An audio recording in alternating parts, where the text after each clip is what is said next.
Bakit hinayaan po natin? Bakit hinayaan ninyo na singilin ng taong bayan, ng systems loss, doon na lang sa non-technical?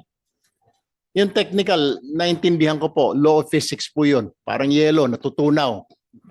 Pero yung non-technical, yung pilferage, yung jumper, yung illegal connection, bakit hinayaan nyo ang mga distribution companies na singilin kaming taong bayan na hindi naman namin kasalanan, na tayo ay pinaparusahan, yung isang consumer, dahil ninakawan si Meralco o si whoever it is sa distribution utilities, babawiin sa amin?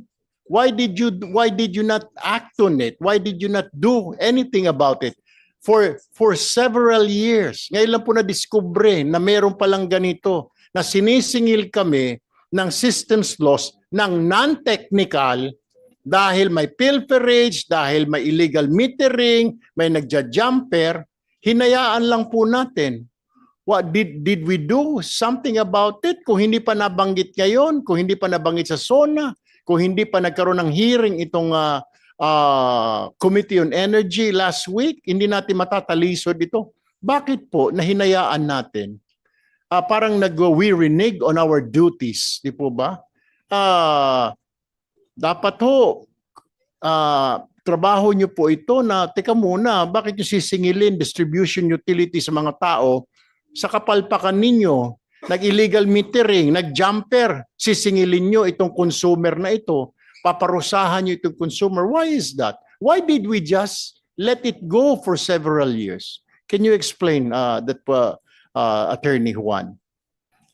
Gaya po ng nasabi ko, Mr. Chair, ito pong pagkakaroon natin ng system loss cap ay nagsimula at nababatay doon sa Anti-Pilferage Act noong 1990s pa. Ito yung RA 7832. At ang layunin nga po nung pagkakaroon ng cap at yung pagpapababa ng cap na ito, legislated cap ito, over time ay ibinaba, ay para mapababa yung gastusin relating to pilferage. Kaya nga po anti-pilferage. So ibig sabihin po, doon sa batas na yan mismo, doon sa pulisiya na nakapaloob dyan sa batas na yan, ay pinapayagan, this is a legitimate cost, pero subject to a limit. At ito nga po ang aming tinutukoy ngayon sa pag-aaral ng kung ano yung nararapat na cap, bagong cap, kung itong para sa non-technical loss ay totally pwede na nating ma-zero ang cap para dito, nang sa ganon ay wala na po talaga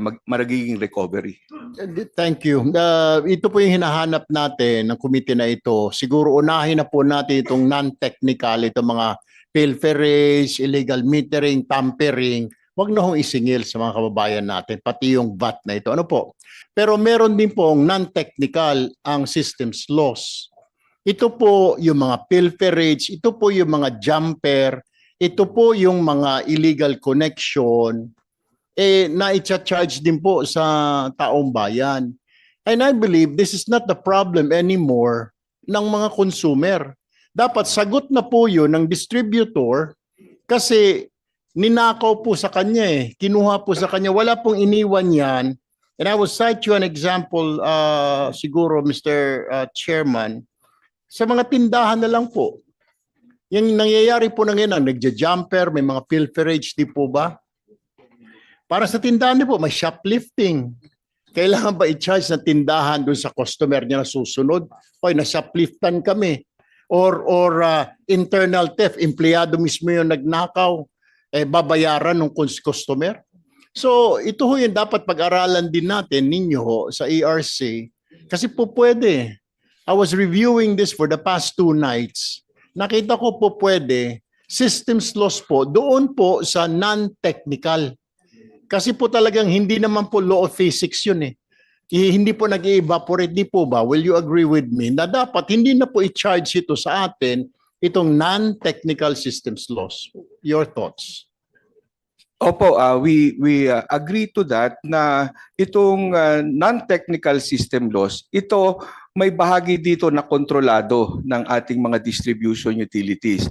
Maaring pag-ibayuhin nila ang pagbabantay sa kanilang distribution system at nang makita kung mayroong mga nagnanakaw, yung may mga illegal na connection.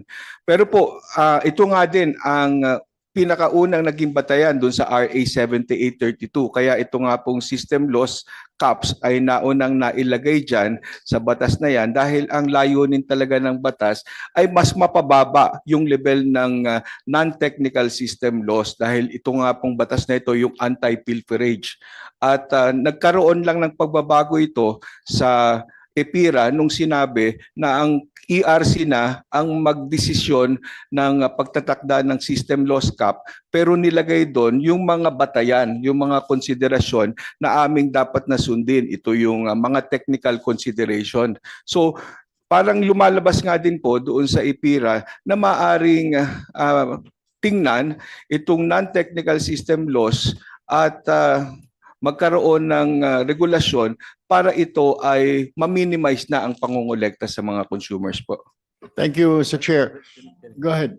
Sen. Pwede na makasingit na, Mr. Chair, bago kasi ayoko lang iwanan, maganda yung inopen niyo po. Kasi napansin ko po rin noon, dati pag merong mga nagja-jumper, no, nabanggit nyo, mga illegal connection, hinahabol ho yun, tsaka hinahabla. Pero ngayon, dahil dito sa systems tos, hindi na hinahabol, wala na rin naghahabla. Kasi nababawi na ng mga distribution electric companies yung nawala nila, pero dapat matuto. Dahil naalala ko po to, Mr. Chair, nung mayor po ako, nagtataka ko nung wala pa ito.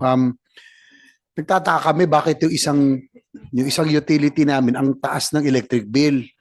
So nung pinahanap ko sa engineering department namin, nung pinutol, yung buong barangay halos nawala ng kuryente.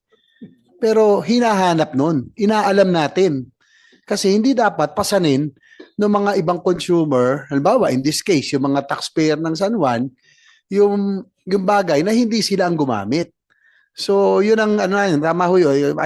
Kaya ako sumingit, Mr. Chair, dahil yung inopen nyo po, parang napansin ko, hindi na naghahabol ng mga nagja-jumper, mga nag-illegal connection, kasi nga po, nababawi na yata dahil sa system stores. Pero hindi dapat maging responsibilidad ng mga ordinaryong mamamayan na hindi nila ginamit.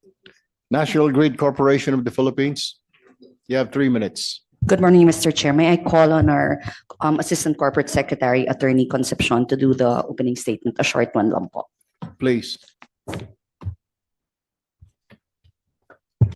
morning, Mr. Chairman. Good morning to the members of the Committee on Energy of the Senate. The National Grid Corporation of the Philippines, in its capacity as the country's transmission network provider and system operator, expresses its gratitude for